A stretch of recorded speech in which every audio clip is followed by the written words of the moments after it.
Welcome to the Exam Study Expert Podcast, helping you ace your exams at school and university through the psychology of high performance and the science of studying smarter, not harder.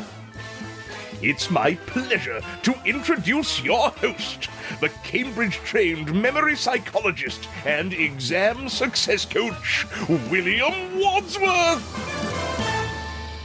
Hello and welcome to the show.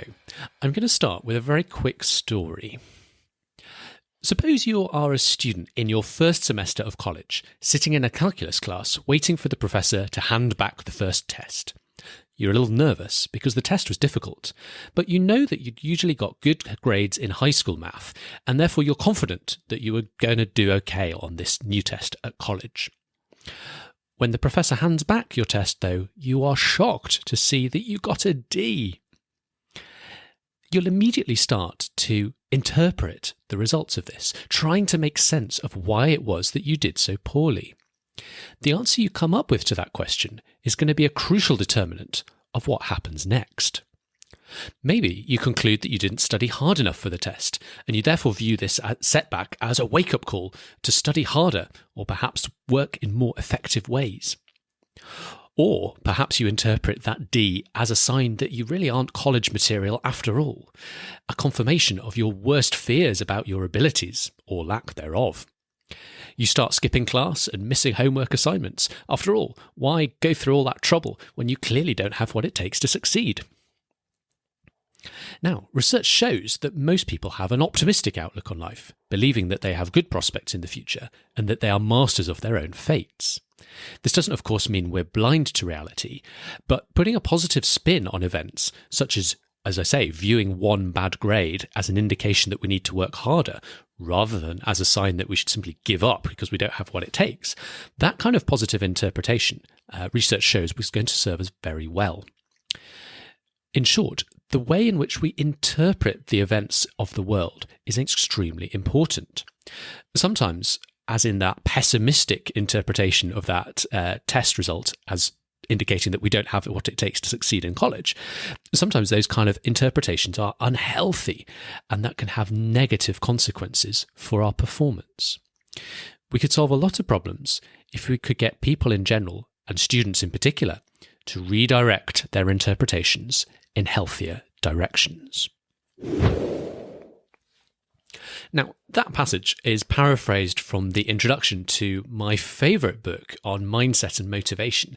It's called Redirect: Changing the Stories We Live by Professor Timothy Wilson. Long-time listeners will be familiar with the book and Professor Wilson because I featured Redirect in my rundown of the top smartest things I've read back about 10 or so episodes prior to this one.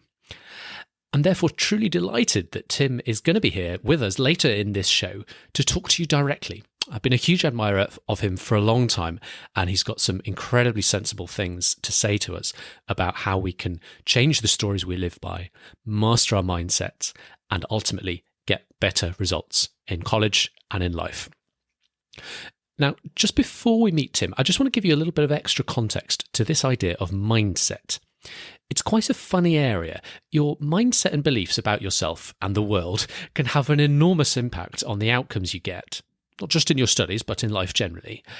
However, it's also an area that's attracted an enormous amount of pseudoscience. And one of the reasons I really enjoyed Redirect was its biting takedown of some of these self-help ideas that really don't have any scientific evidence for them at all. Some of these approaches are just simply a waste of time. They won't help you, but they won't hurt you either.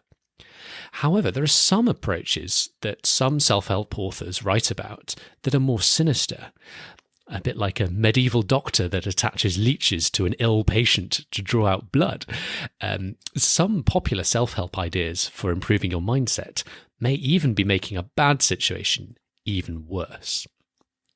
So, to help us cut through all the myths and the nonsense and get to the heart of what's going on, what's really going to help and what's really proven to be effective based on the science, let's give a very warm welcome to Professor Timothy Wilson.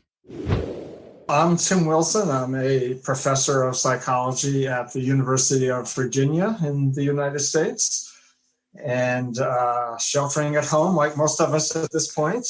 And,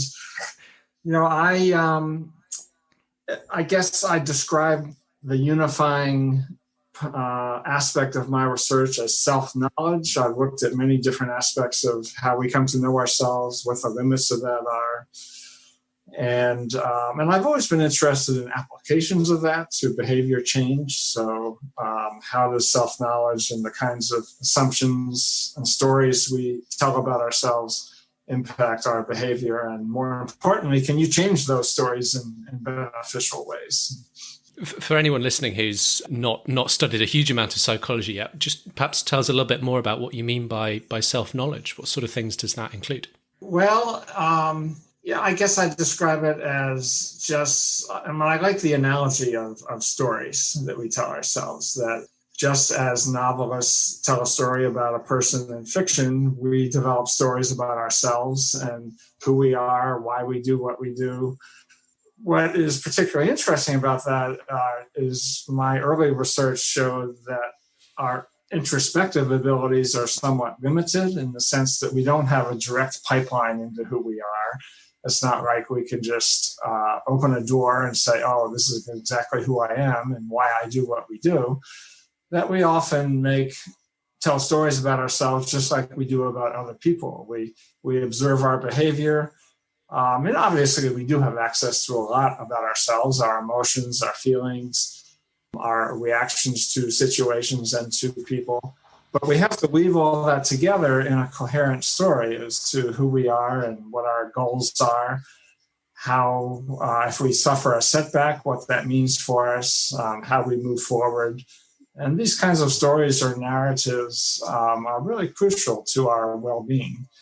And there's lots to be done still to understand where they come from, how to change them, how conscious they are. I don't mean to imply that we sit down and ponder ourselves like Rodin's statue of the thinker all the time. I think a lot of this are very quick assumptions we make on the fly that even we may not be fully aware of. We've maybe had a bit more time for introspection recently than normal, but even then, still a lot of mystery looking inwards, I guess. What sort of messages, what sort of lessons does your research have for students trying to get the best possible outcomes for themselves through school and university? Well, I think we can make a rough distinction between the opportunities and the setting we're in. So the quality of our teachers, the kinds of courses available to us, how big our classes, all these sort of objective things which surely matter. But as a social psychologist, we are also interested in something else, namely what's inside our heads and what we make of all that and the kind of mindsets that we approach a situation with. Now, I always like to say that by focusing on mindsets, I don't mean at all to minimize the impact of the environment we're in. That obviously there are lots of educational improvements we can work toward in terms of the quality of instruction. In this day and age of teaching online, for example, and how to make that do it the best we can. Within the environment in which we find ourselves, the narrative or mindset we have that we tell ourselves is crucial. I'll give one personal example that I bet many students have had a similar experience. When I was a freshman in college, I was taking a biology course. It came time for the first test.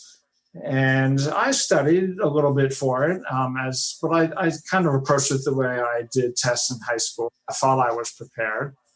And to my shock, I failed the test. I got the grade back, and I just couldn't believe I'd never failed a test before.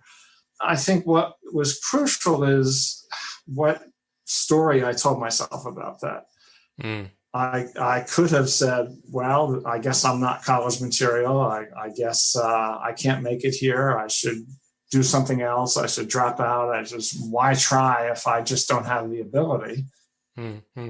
Fortunately, the story I did tell myself is, wow, this is a wake-up call. I really need to try a different approach. And I studied as hard as I could for the rest of the course and ended up doing quite well on the rest of the tests. But only because of my story, that I had a narrative that, don't give up yet, try something else. And fortunately, that worked for me. Yeah, I mean, that really resonated. I mean, something, I ended up going to Cambridge University to study natural sciences. Something I don't talk about much is the fact that I tried to study physics in my first year. I tried to take a physics module, found it incredibly, incredibly difficult. I can definitely relate to the other side of telling yourself a story and ending up sort of telling yourself a story that, you're not, I'm not capable of this subject, therefore you get stressed about it, you put forth less effort, and you end up, in a sort of negative spiral. I kind of see that pattern echoed in some of the students I work with and coach today. If you're feeling yourself starting to get sucked into that cycle of, I can't do it, this isn't for me, what are the sorts of ways we can try and pull ourselves out of that? How can we, I know you use the term story editing, how can we kind of change that story we tell ourselves? Well, there's a variety of approaches that have been used. Many of them are instigated by third parties. So I think, as a professor or as a school administrator, we need to be very attuned to this and do the work to help students change their stories themselves and encourage them to adopt a growth mindset or to take steps to make them feel they belong more if they feel that they don't. But the student, herself, I do think just reminding ourselves that, we got here for a reason, that I don't mean to imply that just by changing our mindset, everyone is well suited for every subject. But I do think just having that sense that there are many ways to succeed and I need to find another path, that I need to try something different if I failed the first time. Just reminding ourselves of that. There are various writing exercises that I think can help as well, of journaling and working through our feelings. But that spinning it the best way we can to start with is the first step. Yeah. So recognizing that that there is another path. Say I wanted to maybe take you up on one of those bits of advice and maybe try a sort of writing exercise or a journaling exercise. What sort of things might I write about? Well, most of the research is people writing about a specific negative event that they can't seem to get over. So something traumatic has happened to us. As time goes by, we can't seem to get it out of our heads. It could be a romantic breakup. It could be an academic setback.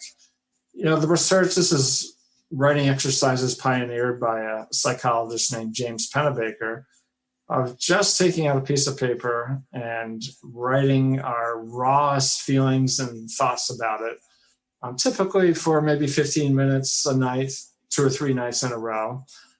Interestingly, it's best not to do this right after something bad has happened to us. It's too hard to sort of sort through our feelings right afterwards. But if you've got a couple of weeks go by and something is still troubling you, then this exercise, and what it seems to do is it gets us to reframe it in a better way, to sort of attach some meaning to this event in a way that enables us to move on and leave it behind.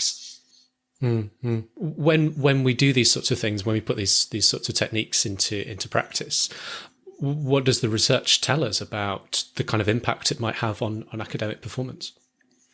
Well, one of the very first studies I did after I got out of graduate school, embarrassingly long ago, was a study that tried to do this with first-year college students who were not doing well and were anxious about it. We did a simple little intervention study where we brought them in and we never told them we were trying to help them academically. They thought they were just taking part in a survey. And we gave them some statistics indicating that many people stumble at first but get better. And we showed them some testimonials from older students on video saying, my first year I did terribly, but I learned how to study better, and now I'm doing just fine. And that brief little message, I think what happened is that these kids were kind of a narrative fork in the road where without this intervention, they were in danger of going down that negative path of assuming they couldn't make it in college and all the baggage that comes with that. But this little intervention nudged them onto a different path where they could say, yeah, maybe I should at least try a different strategy. And compared to a randomly assigned control group, this intervention group did better. They got better grades in college. They were more apt to stay in college.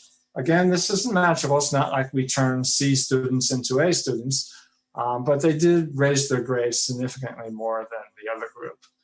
And since then, there's been really in the last, I'd say, 10 or 15 years, an explosion of this sort of research in social psychology showing that brief interventions can have really impressive long-term effects by getting people to sort of build on it themselves, suggesting a new interpretation that they adopt and try out. And once they do, they get positive feedback about it. And so it kind of reinforces itself over time with pretty impressive long-term benefits. Absolutely. I mean, one of the reasons I like this area of psychology particularly is because you can get quite powerful results, quite powerful impacts based on, relatively straightforward and cheap and easy interventions and changes. It's nothing hugely expensive or complicated or elaborate. Can I give one more example? Absolutely. Yeah.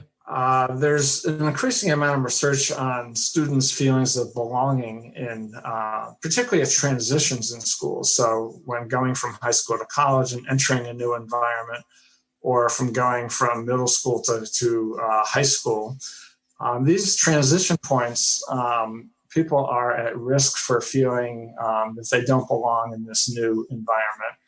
And at least in the United States, that's particularly true of students who historically have been told they don't belong. So minority students who are in a school, say, that is majority white, and they may experience racism and the feeling that this is not an environment that was made for me. And some social psychologists, and we've been doing some recent work on this in high schools, again, show that a brief intervention at the beginning of this transition, the beginning of high school, say, can head off at the pass those damaging kinds of beliefs. So telling students that, lots of students feel they don't belong when they start school. Lots of students feel that it's hard to make friends. We've been doing a recent version of this at a local high school. Part of this is showing kids a videotape of older students talking about their transition to high school. And things that would come up are, I would walk into the lunchroom and I'd have nowhere to sit, and I felt terrible that I didn't have friends I could eat lunch with. But after a week or two, I made friends, and things got better quickly. And again, that little message helped particularly the minority kids to adapt better and to get better grades. Now, again, I want to emphasize that we're not denying that there are lots of objective problems to solve. As is becoming increasingly apparent in the United States, racism is still a deep, deep problem. And there are lots of structural changes that we need to make. But even within the problems we have, you can help people by helping them avoid two stories that are too self-damaging. There's a study that was coming to mind while you were talking, where even just the act of writing your ethnicity on the front of the exam paper would affect students' performance on that exam paper if you were from a certain minority groups where the stereotype is associated with lower academic performance. Yes, this is classic work by Claude Steele on what he calls stereotype threat. That there are groups that when they're doing a difficult task, they have two things to worry about. One, their own individual performance, but the other, that they might confirm a stereotype about their group. And that's true not just of Black students. It's been shown with older people taking memory tests that you're worried about confirming a stereotype that old people lose their memory. And anywhere our identity is at threat can just make it harder to perform. Yeah. I remember coming across this when I was a student, and we had one lecture where part of our assessed grade was based on our in-class contributions, so what we spoke up and said in lectures themselves. And we all had to provide these little name cards to put in front of us, so the lecturer could attach our names to who was making the points. And I'd kind of come across this study, and I thought, I wonder what I could do to both reinforce my own label of myself as being a high-performing student and maybe subtly influence my lecturer. So I put a 1 in front of my name. So I was 1 William Wadsworth, and 1 standing for a sort of a first-class degree, which is the top degree class in UK universities. It worked. I got the degree I was hoping for, but I don't know how much of it was down to that. Interesting. I don't know if there are any more sort of practical suggestions for using, I guess, kind of positive labels. Well, let me talk a little bit about growth mindsets, which I bet many of your listeners are familiar with. Work by Carol Dweck that's been very influential in showing that it's very important that we feel we succeed through effort and other strategies, and not just because we have a certain amount of intelligence in our tank. And there's some very recent research suggests that some people misinterpret that message a little bit, that when they think that a growth mindset means we just have to try harder. And, that's part of it. Part of it is the idea that if we're not succeeding in a particular academic course, we should just study more. But it turns out that there's another critical ingredient to that, which is seeking help and trying different strategies. That, any athlete knows that it's not just a matter of practicing, that getting good coaching can help, and finding a different way to succeed. And that's true in academics too, that if you're studying a new subject and you're not doing well, it's not just a matter of going back to your room and trying harder. Getting a tutor, and there's kind of some students in my experience, they're reluctant to seek this kind of help because I think it's a sign that they're not smart if they have to get a tutor or study with a classmate. And again, I like the sports analogy that even the most elite athletes in the world, the best tennis players, have coaches because there's another person can impart wisdom as to how to do better. And we should do that in academics as well. Pardon the brief interruption here, guys, but this was too good an opportunity not to miss. I just had to dive in at this point to mention that if you're looking for someone to help you find smarter ways of studying, just as Tim's just been describing, that is literally what I do, and I'm pretty good at it, if my track record and testimonials are anything to go by. I do talks for schools and universities on this exact subject, but I'm also available for hire as a one-on-one study success coach. And thanks to the wonders of modern technology, I can work with students from anywhere in the world. Most of my clients are from North America, the UK, or Australia, but I've also supported students in Japan, Ireland, the Bahamas, and more. I specialise in rapidly helping students like you find the exact strategies that will allow you to make faster progress in your studies, so that means you can score higher without having to put in any crazy long hours at your study desk.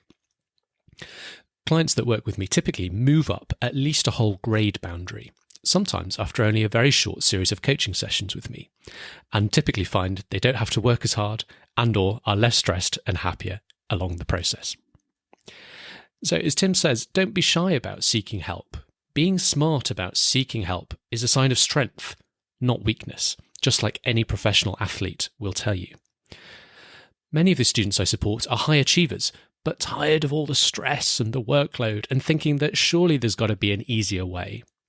Well, there almost always is an easier way, and I can be your guide to show you where to find that easier path.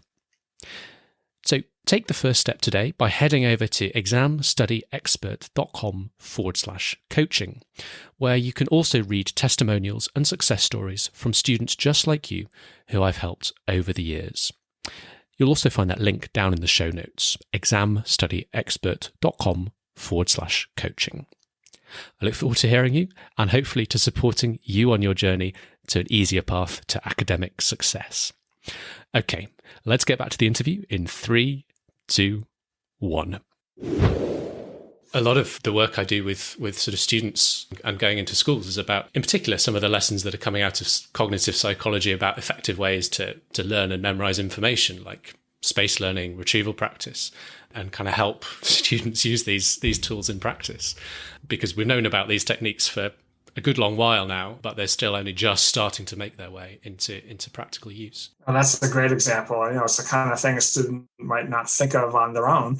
And just learning about that different strategy can make a huge difference. Absolutely. I couldn't agree more. And I see that in the students I work with every day. Excellent. So look, Tim, we've had a fantastic conversation so far. I was just wondering if there's anything else you particularly like to bring up that might be of use to students as they approach their studies and getting them in the right mindset to succeed. Sure. Well, I can think of one more that's been shown in some recent research, and it'll sound a little obvious, but I think it's one that we sometimes overlook. And that's just reminding ourselves of the practical importance of what we're studying and what it means to us.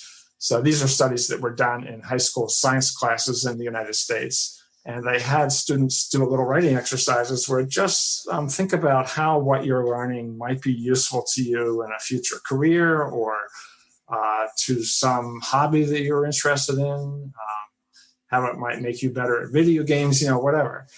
And just connecting the academic topics to personally important outcome led to better grades. People, they could sort of make sense more of why it was important for them to study. And, that's something that sounds obvious when you say it, but I think it's something that students sometimes forget to do, that, hey, this abstract material could actually be of practical use to me. Absolutely, giving them the right kind of motivation to work towards the subject. Well, look, Tim, thank you ever so much. This has been it's been a great conversation, and really grateful for you giving up the time.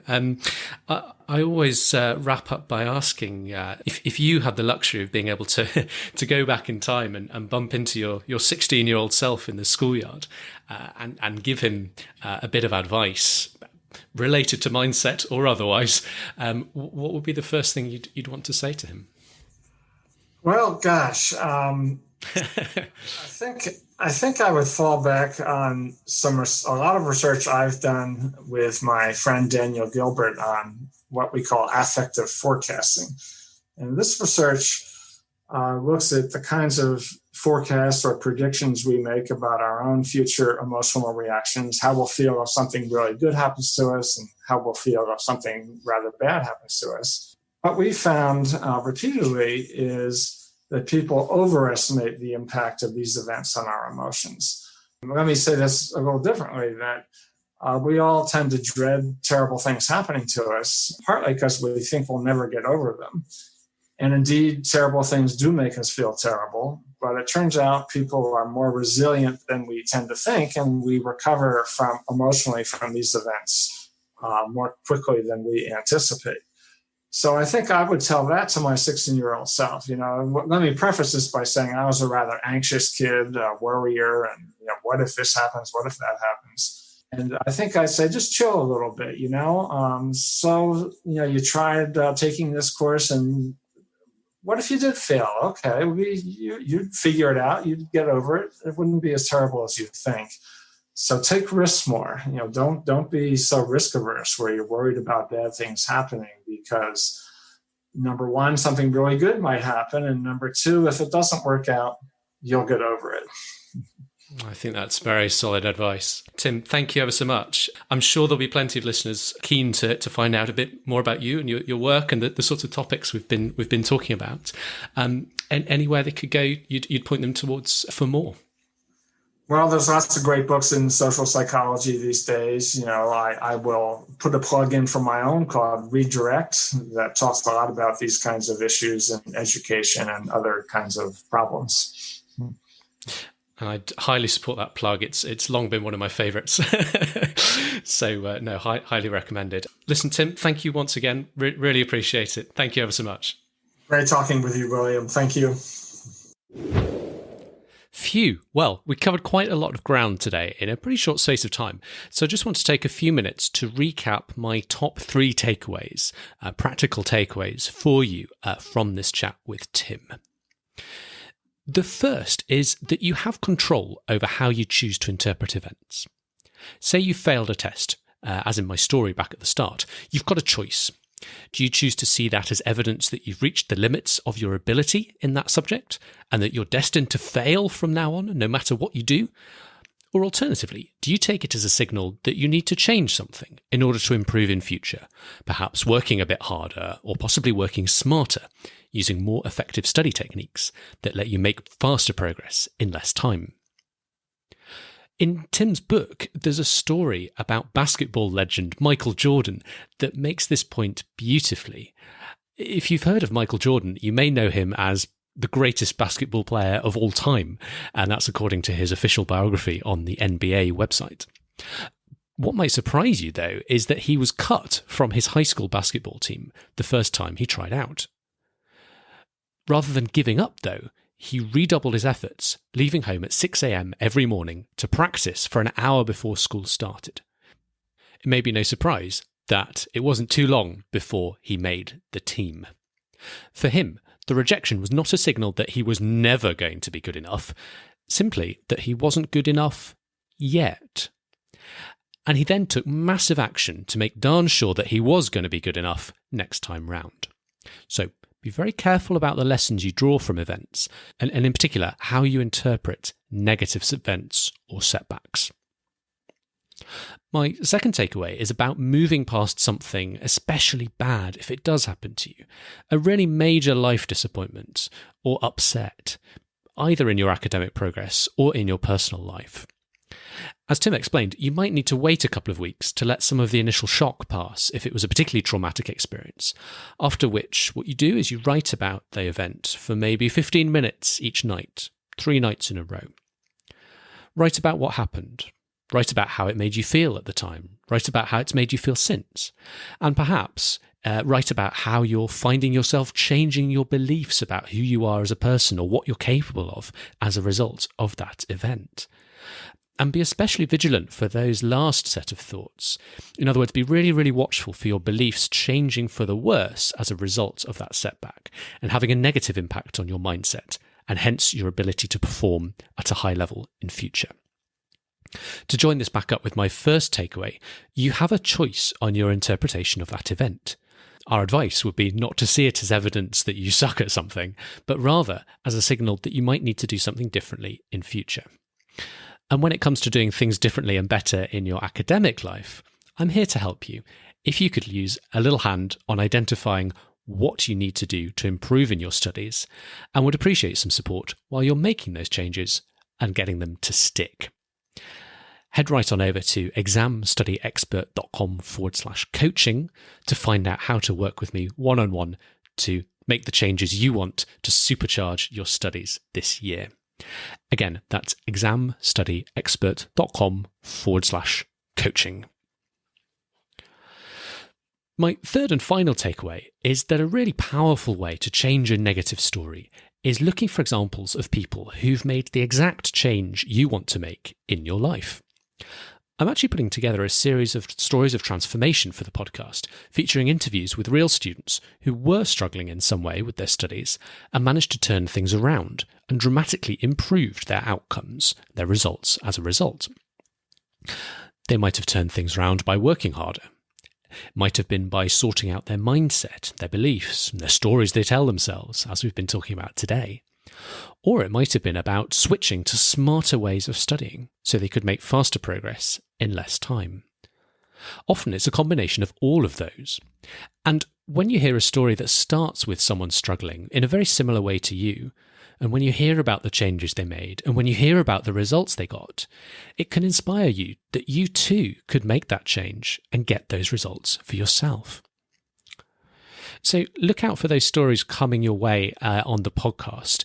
If you think you might be able to contribute to that, and you think you might have such a story that you might be able to share with listeners here, in other words, you've struggled, you changed something and you improved, then I'd really love to hear from you. Do drop me an email at william at examstudyexpert.com with a couple of details about the story. And if it sounds like a good fit, let's fix a time to do a short interview. And I'd be glad to include a little bit of complimentary study coaching for you to say thank you for your generosity. Again, just drop me an email at william@examstudyexpert.com if you think your story of study success transformation might fit the bill. So that concludes my top 3 takeaways from this chat with Tim. Be conscious about how you're interpreting events, journal to get over disappointments and upsets, and look out for examples of students who've already made the changes you make. And again, if you want any help making those changes or deciding what the right changes to make are, get in touch at examstudyexpert.com/coaching. So there's much more great stuff in Tim's book, Redirect, which I'm a huge fan of, as you've probably gathered by now. Again, you can check out the show notes for a link where you can get your own copy of the book if you're interested. Now, all this talk about mindset today with Tim leads us very nicely into talking about getting motivated, which is great because my guest next time is Dr. Erica Patel, who is an expert on motivation for students, including finding your why, finding the reason why things matter, which is one of the last points Tim brought up in our chat just now. Dr. Erica is something of a rock star in the world of research on motivation and is in super hot demand for education and learning conferences around the world, thanks to her brilliant studies and research on getting students motivated and her highly energetic and inspirational communication style. I think you're really going to enjoy meeting her, so I hope to see you next time for that. In the meantime, stay safe, study smart, and if you're enjoying the show, please do consider leaving us a rating and review in your podcast app and sharing this episode with your friends on your social media channel of choice. Thanks again for listening today, and look forward to seeing you next time. If you've got exams coming up, you can now get all of William's favourite tips and tricks to save you time and get you higher grades, all in one handy cheat sheet. Grab your copy at examstudyexpert.com/free tips. Thanks again for listening, and see you soon.